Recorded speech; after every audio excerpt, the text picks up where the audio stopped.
Assalamu alaikum students. Let's start our next reading. Lecture number 4. Perseus made his way to the northern shore when he came near to the cave.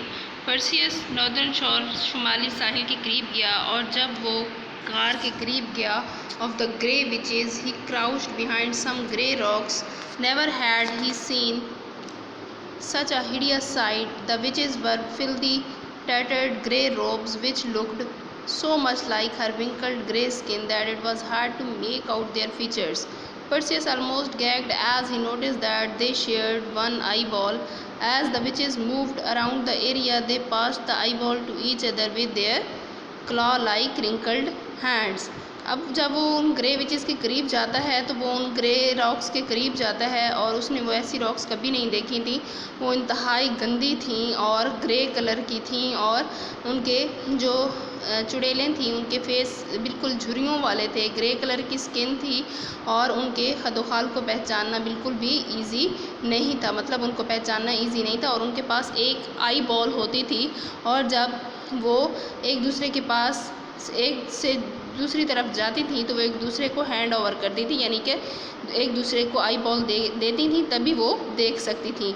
Perseus crept closer. I heard something coming, said one witch. Here sister grabbed the eye. I can't see anything. Give it to me, screamed the other one. Just then, as the second sister was handing over the eye, Perseus lunged forward and grabbed it from her. Perseus जैसे ही उनके करीब गया तो एक विच ने कहा कि मुझे कुछ सुनाई दे रहा है, ऐसा लगता है कोई आ रहा है। उसकी दूसरी सिस्टर ने कहा कि मुझे पकड़ाओ आँख, और उस दूसरी ने कहा नहीं मुझे दो।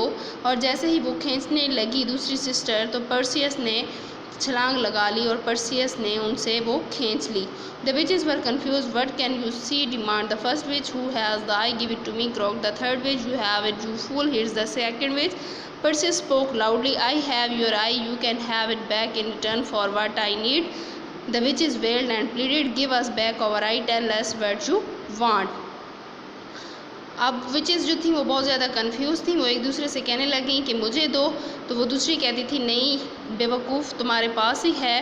तो परसियस ने कहा कि मेरे पास है तुम लोगों की आई और मैं तुम लोगों को तभी वापस करूँगा जब तुम लोग मेरा एक काम करोगे। तो वो जो विचेस थी वो इल्तिजा करने लगे कि हमें अपनी वापस करो और तुम अपना हमें काम बताओ। Take me to the nymph of Hera demanded Perseus. The witches knew they had no choice. They led him to the west and delivered him to Hera's garden. Perseus returned their eye to them. The nymph was very happy to help Perseus. They gave him a silver knapsack to safely contain Medusa's hairs. Perseus set off again, ready to tackle the Gorgon.